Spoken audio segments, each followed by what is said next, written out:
Ya, assalamualaikum teman. Namaku Gumi dan hari ini di Medstut di Medstut ini kita akan bahas podcast ya. Kok bahas podcast? Kita akan ngobrolin tentang varicella. Nah, ini aku nggak akan ngomong ngelantur ya. Jadi aku akan pakai catatanku dari Fitzpatrick dan untuk kayak vaksinnya gitu ya dari apa namanya? Dari manufakturernya aja dari Glaxo, dari Merck gitu. Nah, kita mulai aja ya. Jadi varicella dan zoster. Bentar, oke. Varicella sama zoster. Ini kita bahas varicella zoster ya. Nah, varicella sama zoster itu atau shingles kita harus ingat merupakan dua penyakit yang berbeda. Varicella itu mungkin ada orang bilang cacar juga ya. Dan tapi etiologinya sama. Jadi mereka itu merupakan penyakit yang berbeda, varicella dan zoster, tapi terdiri dari berasal dari etiologi yang sama yaitu varicella zoster virus. Nah, varicella itu sangat infeksius, sering di anak-anak. Terus kemudian biasanya ruamnya itu dimulai dari wajah, terus kulit kepala, terungkus atau bagian tengah tubuh ya. Terungkus tuh bahasa keren dari bagian tengah tubuh. Terus ekstremitasnya itu relatif sparing atau relatif aman dan jarang-jarang lesinya. Terus lesinya itu cenderung nggak berkumpul di satu tempat ya, cenderung menyebar. Kemudian progresnya itu dari makula, kemudian makulanya itu sebutannya dewdrop on a rose petal. Jadi kayak ada papula gitu misalkan di tengah-tengahnya ada papula, di sekitarnya itu ada makula erythema gitu. Jadi kayak tetesan dew di tengah rose petal atau di tengah bunga mawar gitulah. Terus setelah makula, papula, kemudian vesikel, pustula sama terus kemudian terakhirnya menjadi krusta. Nah, lesi semua tahap ini munculnya bersamaan gitu. Jadi misalkan punggungnya kita foto gitu ya. Nah, di situ biasanya itu udah ada lesi makula, papula, vesikel, pustula, ada bahkan ada krusta itu semuanya ada dalam satu foto, dalam satu tempat. Nah, pada anak imunokompeten itu gejala sistemik itu jarang. Jadi varicella itu nggak hanya di kulit, tapi bisa menyebabkan manifestasi di visceral, kayak misalkan stroke. Nanti kita bahas lebih lanjut. Dibandingkan dengan dewasa atau usia manapun yang imunodefisiensi, itu lebih berat manifestasinya. Paling ringan tuh varicella pada anak-anak yang imunokompeten. Nah, kemudian varicella itu jangan lupa dia bisa berujung ke laten karena dia diam di ganglion neuron sensoris. Dan vaksin yang terkenal itu adalah vaksin turunannya dari Oka strain yang ditemukan tahun 80 atau 70 gitu. Nah, kemudian zoster itu dia itu dermatomal pain unilateral biasanya dan ruam karena reaktivasi varicella zoster virus yang ada di ganglion neuron sensoris biasanya. Dan kemudian dia itu apa namanya? Lesi kulitnya manifestasinya itu ada makulopapula, eritem, vesikel, dermatum karena via neuron. Jadi dia tuh kenapa dia dermatomal? Karena dia menyebarnya bukan karena viremia. Kayak varicella kan dia kan nyebarnya via darah, via limfatik gitu. Tapi kalau untuk zoster itu dia nyebarnya hanya via neuron. Makanya dia cenderung dermatomal. Kemudian dia itu lebih sering pada dewasa tua atau orang-orang dengan imunodefisiensi. Yang manifestasi paling penting dari zoster itu selain lesinya adalah nyerinya. Jadi itu yang bedain dia sama varicella. Sama komplikasi yang paling penting itu dia adalah nyeri neuropatik kronik yang post lesi itu masih ada atau biasa disebut dengan post herpetic neuralgia. Terus bisa dikasih antivirus, analgesik, bisa nyeri, contohnya lidocaine patch, capsaicin patch, kemudian gabapentin pakai gabalin, opioid, TCA atau tricyclic antidepresan. Terus vaksin-vaksin yang bisa dipakai itu Zostavax sama Shingrix. Itu jadi kalau pada varicella zoster, varicella dan zoster itu vaksinnya itu ada banyak gitu. Jadi ada yang di Indonesia ini kan kita tahunya kan ya udah gitu ya, yang apa namanya?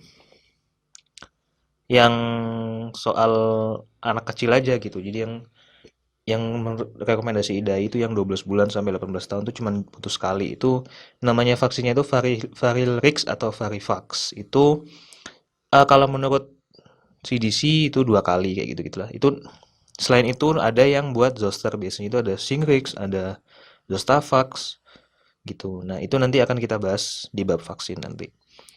Nah, untuk epidemiologinya pada negara 4 musim yang negaranya itu nggak ada kebijakan vaksin ya tanpa vaksinasi, Lebih sering tuh pada musim dingin sama musim semi si varicella itu. Kemudian apa namanya? Paling infeksius pasiennya itu 1 sampai 2 hari pralesi, kemudian sampai 4 sampai 5 hari pos munculnya lesi. Dan akan berubah menjadi nggak infeksius sama sekali, baru pasien tuh bisa dibilang aman dari infeksius. Itu setelah semua lesi menjadi krusta. Biasanya tuh hiperpigmentasi gitu lesinya. Jadi bukan borok ya, krusta ya. Beda sama borok. Kalau borok itu biasanya karena sering dikerok, kemudian jadi apa namanya infeksi sekunder. Nah itu beda lagi sama krusta. Terus kemudian untuk pada imunodefisiensi itu dapat lebih panjang infeksiusnya karena imunitasnya lebih susah untuk melawan dia. Terus inkubasinya itu bisa dari 10 sampai 23 hari menurut studi, tapi paling sering tuh 2 minggu atau 17 sampai 17 hari. Kemudian ditularkannya biasanya via droplet atau aerosol respiratorik dan meskipun dia itu via respiratorik, tapi justru dia tuh jarang diperiksa lab di faring. Justru dia tuh seringnya di apa namanya cairan vesikel gitu. Nah, tapi ada yang bisa diperiksa via faring tuh ngambil cairan orofaringnya itu digunain buat PCR. Tapi biasanya sih karena terlalu mahal kita nggak pakai. Biasanya pakai Zang test aja. Zang test dari cairan vesikel kemudian nemu multinucleated giant cell gitu.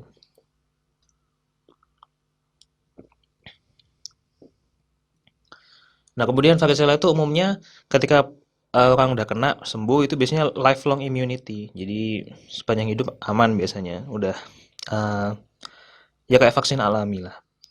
Nah, kemudian kalau ada reinfeksi biasanya itu dia subklinis dan justru memperkuat memorinya. Jadi kemudian itu kalau episode kedua itu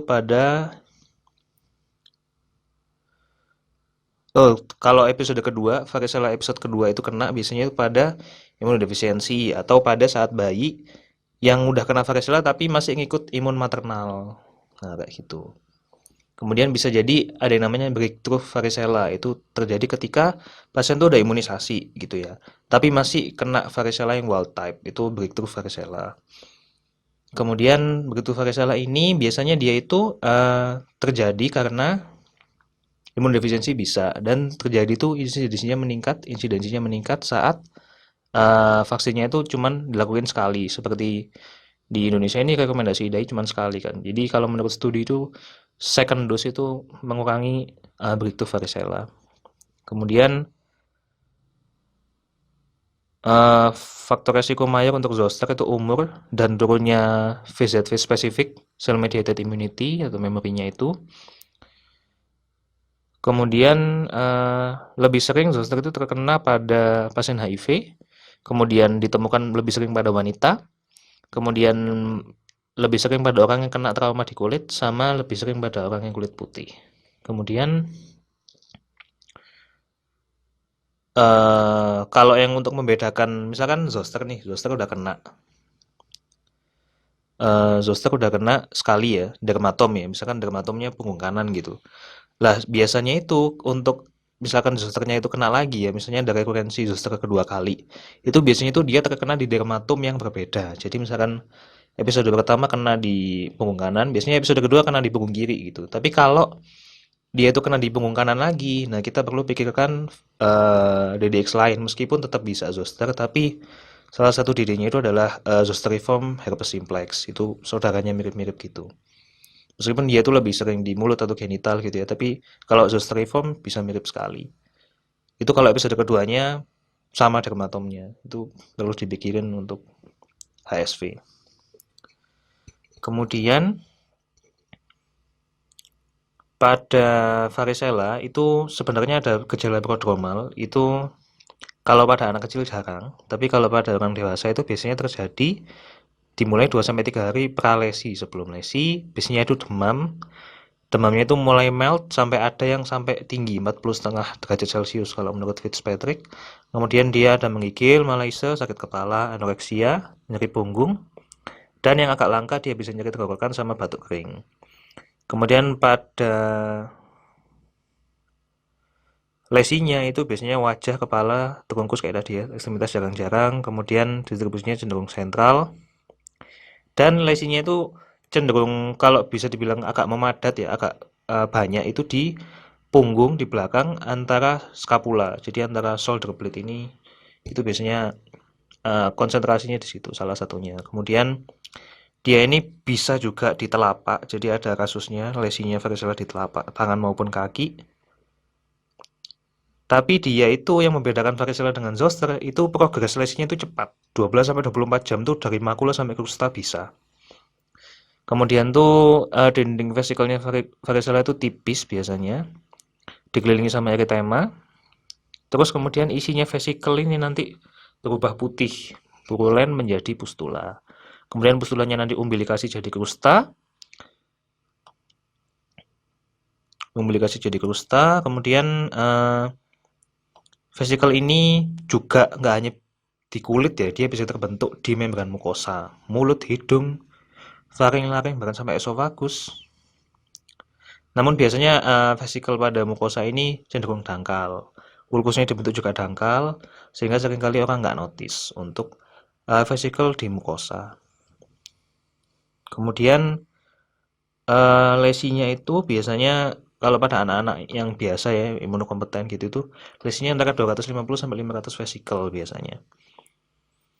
Nah, demam itu kalau sudah ada di prodromal itu biasanya bakal terus ada sampai lesinya hilang. Kemudian kalau demamnya prolong atau recurrent demamnya itu bisa tanda-tanda secondary infection gitu ya. Terus kemudian hmm, komplikasi itu di anak-anak jarang.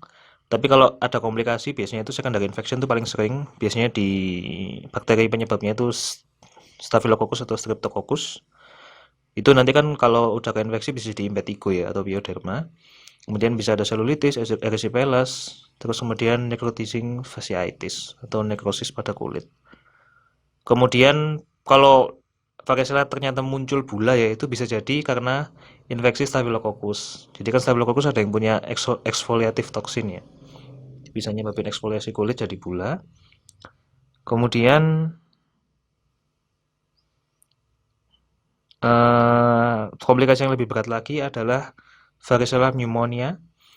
Itu merupakan komplikasi mayor. Jadi tandanya ada batuk, dyspnea, takipneu, demam tinggi, kemudian pleuritic pain, ya menusuk-nusuk ya, biasanya kayak tusuk-tusuk gitu, sama cyanosis. Kemudian ada hemoptysis juga, batuk darah. Kemudian kalau terkena pada ibu hamil, viremia intrauterin, itu bisa terjadi congenital varicella syndrome. Tapi resikonya cukup kecil sih, jadi 1% resikonya kurang dari 20 minggu gestasi kenanya. Dan resiko tertinggi itu 2%, kalau kenanya itu pada 13 sampai 20 minggu gestasi. Sama ada resiko lain tuh apa namanya komplikasi lain tuh perinatal varicella atau biasanya itu varicella neonatorum biasanya. Varicella neonatorum itu kalau kena kurang dari 10 hari postpartum. Itu kalau dibandingkan kenapa diklasifikasikan sendiri ya kalau dibandingkan sama varicella yang kena ke bayi pada usia setelah itu jauh lebih berat gitu. Nah, kemudian morbiditas sama mortalitasnya varicella itu naik pada orang dengan imunodefisiensi karena viremia yang prolong, kemudian lesinya ekstensif, kemudian karena ekstensif itu lesi baru itu timbul terus. Kemudian bisa nyebar ke viscera juga ke organ, sehingga menyebabkan nyeri abdomen, nyeri punggung gitu. Dan bisa nyebabin komplikasi yang cukup berat juga selain pneumonia tadi ya. Ada hepatitis, ensefalitis, sama komplikasi perdarahan. Kemudian bahkan bisa menyerang sistem saraf pusat, nyebabin Reye's syndrome karena penggunaan salisilat ya, aspirin gitu-gitu. Kemudian bisa sampai stroke. Dan biasanya pada varicella itu meskipun AST-nya naik, SGOT-SGPT naik, cuman hepatitis klinis sampai kuning itu jarang terjadi gitu. Kemudian untuk zoster itu bisa ada prodromal. Ingat ya, zoster itu biasanya terjadi pada usia dewasa tua, di atas 50-60 tahun gitu. Prodromalnya itu sampai 1-3 hari pralesi itu ada nyeri sama abnormalitas sensoris gitu. Terus nyerinya itu cenderung nyeri plus abnormalitas sensorisnya itu cenderung aneh ya. Jadi ada gatel, terus kemudian burning, kemudian lancinating pain, tusuk, terus kemudian ada lesi yang nyeri yang dull, yang tumpul nggak jelas gitu. Dan nyerinya itu bisa konstan maupun bisa intermittent gitu. Oke, kemudian dan seringkali itu dimisdiagnosis dengan nyeri akibat penyakit lain seperti kolesistitis, renal kolik gitu. Nah, prodromal ini jarang terjadi kalau orangnya imunokompeten dan usianya kurang dari 30 tahun. Paling sering prodromal ini terjadi pada pasien dengan usia lebih dari 60 tahun. Kemudian lesinya itu terlokalisir, distribusinya unilateral dan dermatomal. Paling sering itu di daerah cabang ophthalmicus dari nervus trigeminus. Jadi gini ya. Kalau aku lihat gambarnya tuh gini. Jadi dia tuh tajam bener-bener di sini tuh bener-bener di hanya setengah wajah gitu dan cuma di sini tok sampai sinilah sekitaran. Itu 10 sampai 15% dari zoster tuh di sana. Kemudian selain itu yang paling sering tuh di trunkus T3 sampai L2, entah dada entah punggung. Kemudian jarang pada ekstremitas distal, secara histologis sama zoster dengan varicella itu, tapi zoster tuh prosesnya lebih lama. Jadi dia baru membentuk vesikel saja itu dalam 12 sampai 24 jam. Pustula biasanya baru pada hari ketiga dan baru mengkrusta seminggu sampai 10 hari. Dan krustanya itu stay 2 sampai 3 minggu. Jadi nggak lesi hyperpigmentednya itu lama. Kemudian kalau misalkan kena zoster ophthalmicus ya yang tadi itu ya. Nah, itu harus curiga kalau misalkan lesinya itu sampai kena di ujung sama tepi hidung. Itu namanya Hutchinson sign. Nah, itu karena dia kaitannya ada dengan cabang nasus ciliar dari trigeminus tadi, sehingga VZV itu bisa masuk ke mata. Nah, itu makanya kalau ada Hutchinson sign itu sebaiknya konsul juga ke mata untuk dicek apakah matanya kena juga. Kemudian dia bisa kombinasi dengan Ramsay-Hunt syndrome. Jadi dia karena itu kena nervus facialis sama auditoris. Kemudian nyeri sendiri itu adalah tanda kardinal dari zoster. Lebih dari 85% pasien dan yang lebih dari 50 tahun itu kena nyeri. Paling nggak 30 hari pos lesi, nyerinya kayak tadi ya, burning, deep, stabbing, bisa. Kemudian gatal itu juga bisa jadi tanda-tanda predominan, tapi biasanya tetap ada nyeri ya, meskipun gatalnya lebih dominan. Dan biasanya gatalnya itu muncul pada fase akut, pada fase lesi itu dan hilang saat krustanya hilang. Tapi hilangnya cukup lama ya, bisa berminggu-minggu. Kemudian komplikasi zoster itu bisa di okular kayak tadi, terus di neurologis sama kayak varicella. Kemudian komplikasi paling penting adalah PHN atau postherpetic neuralgia. Itu adalah nyeri setelah lesinya sembuh itu masih ada nyerinya. Bisa 1 bulan, 3 bulan, 4 bulan, sampai 6 bulan setelahnya itu masih ada. Kemudian tuh faktor resiko dari PHN itu adalah ketika pasien mengalami prodromal pain, nyeri sebelum lesi, kemudian nyeri yang parah saat fase akut, dan PHN ini bisa konstan, bisa nyeri terus, bisa juga intermittent.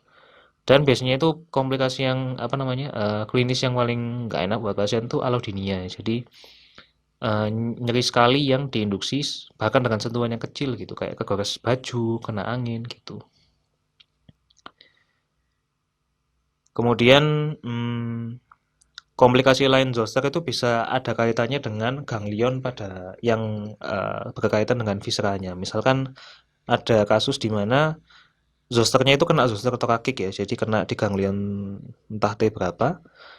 Itu pasiennya juga terdapat lesi zoster pada mukosa gaster, kayak gitu-gitu. Jadi berkaitan dengan ganglion yang terkait dengan visceranya itu atau organnya itu. Kemudian VZV itu dia itu patogenisnya masuk via mukosa saluran nafas atau orofaring, kemudian dia menginfeksi sel T di tonsiler, kemudian dibawa oleh sel T itu karena sel T ini kemasukan virus ya, sel T itu membawa ke seluruh tubuh, tapi yang paling banyak di res, jadi itu adalah viremia pertama ya. Jadi kemudian di res itu kan adalah tempat replikasi VZV paling utama di situ, dan itu kalau di klinis itu berarti masa inkubasi atau fase inkubasi. Oke, kemudian eh nah, replikasi ini sebenarnya itu sudah usaha dihambat sama imun kita ya. Tapi kemudian lama-kelamaan tuh virusnya itu melebihi kapasitas imun. Nah, ketika virus melebihi kapasitas imun, maka terjadi secondary viremia atau viremia kedua dari res ke seluruh tubuh dan paling kelihatan tuh di kulit biasanya. Itu secondary viremia. Inkubasinya itu perlu kita ingat 10 sampai 14 hari ya tadi. Dan hmm, setelah virusnya itu nyampe ke kulit, misalkan dari sel T dibawa ke kulit, dia diseminasi ke sel-sel epitel, itu ada virus yang masuk via ujungnya neuron sensoris yang ada di dermis. Kemudian dia ngikutin neuronnya itu sampai ke ganglion sensoris dan laten di situ. Nah, kemudian PHN kaitannya dengan PHN itu berkaitan langsung dengan kerusakan neuron di ganglion dan peripheral nerve atau saraf tepi. Makin rusak itu, makin sakit nyerinya dan makin lama. Kemudian itu juga terjadi selain karena kerusakan neuron ya, juga terjadi karena aktivitas nociceptor atau saraf nyeri yang terlalu ekstensif sehingga terjadi sensitisasi pada sistem saraf pusat sehingga menyebabkan allodynia yang tadi.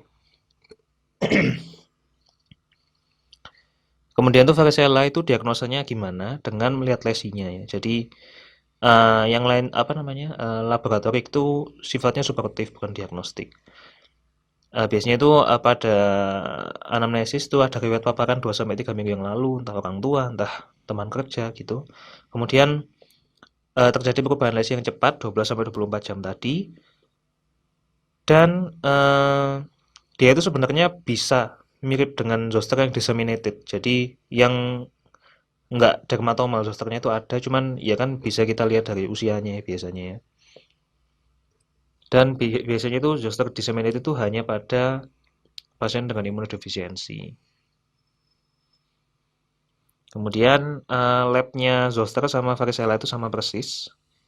Jadi VZV itu awalnya itu kalau pada kulit ya, dia infeksi sel epitel lapisan basal dulu, naik ke spinosum. Lah kemudian setelah itu tuh menyebabin akantosis atau pelepasan ikatan antar sel atau desmosum. Jadi lepas keisi cairan maka jadi vesikel. Lah kemudian terjadi vesikel kan. Nah, si sel-sel epitel yang terinfeksi ini akan bersatu dengan sel epitel lain yang terinfeksi maupun tidak. Pokoknya yang ada di dekat dia. Nah, peristiwa ini namanya adalah apa namanya? Multinucleated giant cell ya.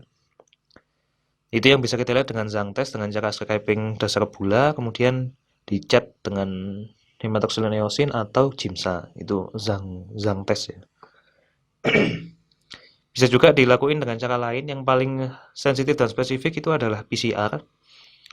Kultur virus tidak disarankan dan bisa juga dilakuin immunofluorescence. Nah, kemudian treatmentnya itu biasanya adalah acyclovir ya. Biasanya 800 mg kali 5 gitu. Sehari 7 sampai 10 hari gitu. Mungkin bisa googling sendiri kalau dosis lengkapnya ya. Nah, acyclovir ini dia itu menghambat DNA polimerase dari virus. Jadi itu dia menghambat sintesis intinya itu dari virus. Nah, kemudian dia kalau resisten itu karena si acyclovir ini harus diproses dulu sama enzim namanya thymidine kinase yang ada di varicella. Nah, ketika acyclovir resisten itu biasanya penyebabnya karena thymidine kinasenya ini. Nah, makanya lini keduanya itu adalah foscarnet, di mana sebenarnya kerjanya itu mirip sama-sama menghambat DNA, cuma dia itu nggak diproses oleh thymidine kinase, bedanya di situ. Dan resisten acyclovir itu kapan dikatakan dia resisten? Ketika udah diterapi sama acyclovir selama minimal 10 hari, tapi lesinya tetap ada. Itu namanya resisten acyclovir varicellanya ya. Ya, kemudian kalau pasiennya itu kena, itu biasanya kalau pada imunokompeten dan pada anak-anak terutama, itu nggak perlu dikasih antiviral, biasanya cuma simptomatik ya. Biasanya untuk kulitnya terutama itu dikasih kompres dingin untuk mengurangi inflamasi aliran darahnya gitu. Kemudian sama losio kalamin 1% biasanya. Nah itu kalamin itu ada efek antihistamin ya, jadi mengurangi gatal meskipun mekanismenya belum diketahui. Dan ada juga yang bilang untuk dikasih baking soda sama oatmeal ataupun jagung-jagung gitu. Nah, itu kalau di feed juga bisa katanya itu untuk mempercepat pengeringan vesikelnya itu biar cepat jadi kusta.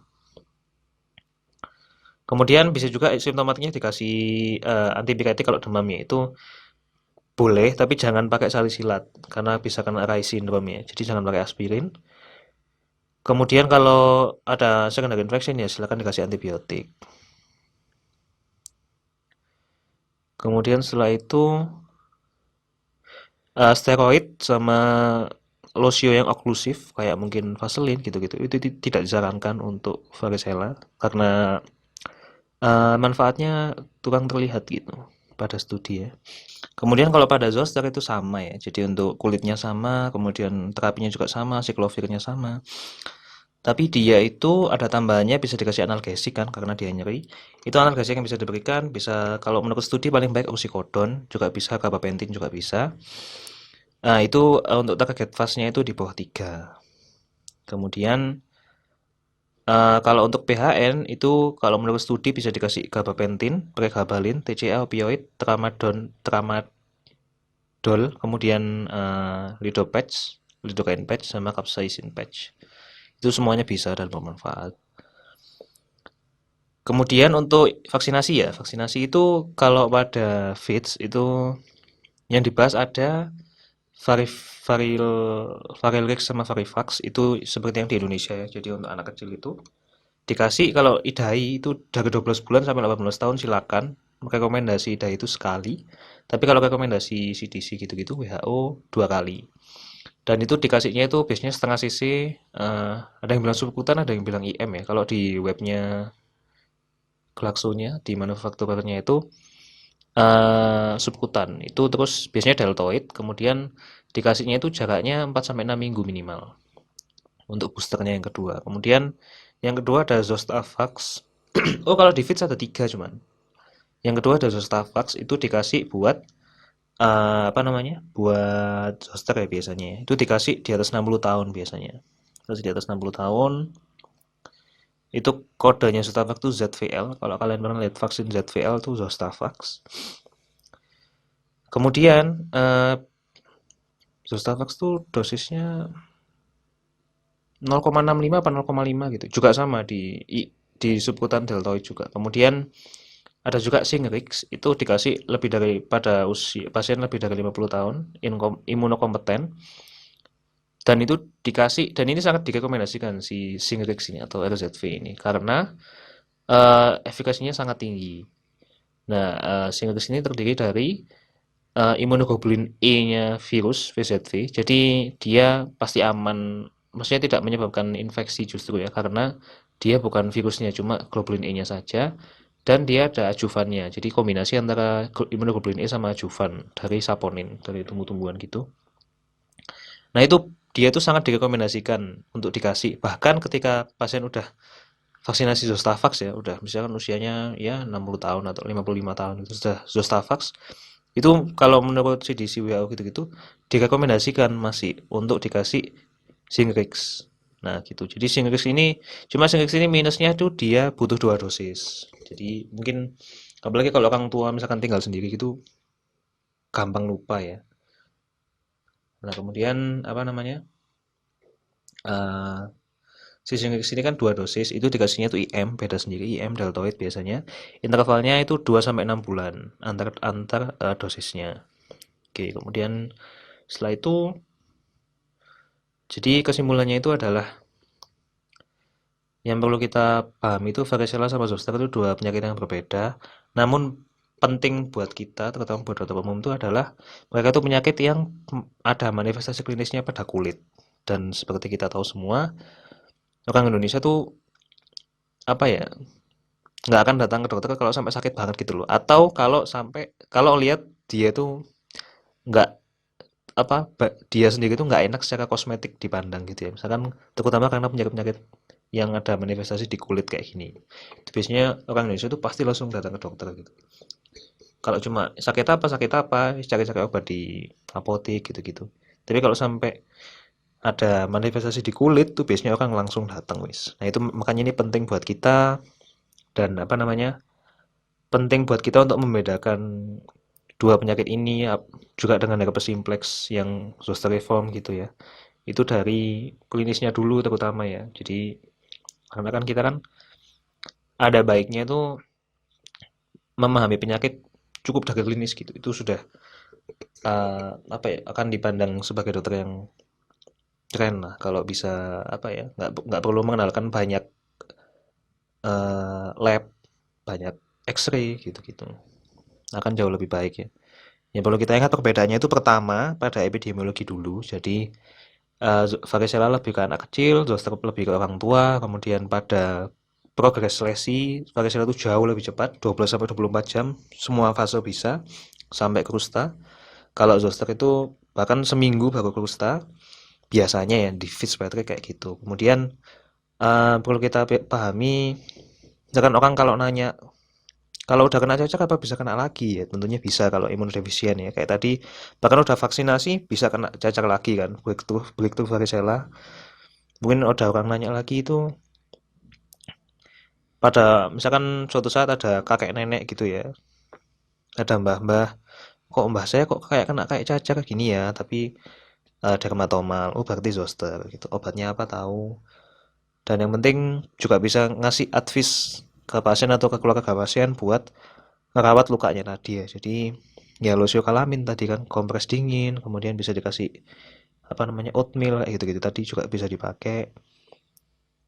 Intinya jadilah dokter yang apa ya, yang hanya dengan kalian sendiri tanpa perlu laboratorik dan lain-lain yang tentunya membantu dan support. Tapi mereka sekali lagi hanya suportif dan kitalah yang harusnya menjadi yang utama gitu. Ya gitu aja sih guys. Makasih.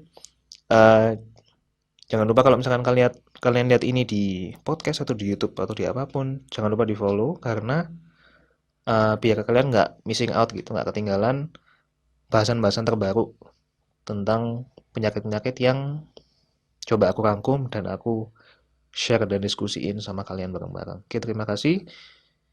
Assalamualaikum warahmatullahi wabarakatuh and see you on the next episode.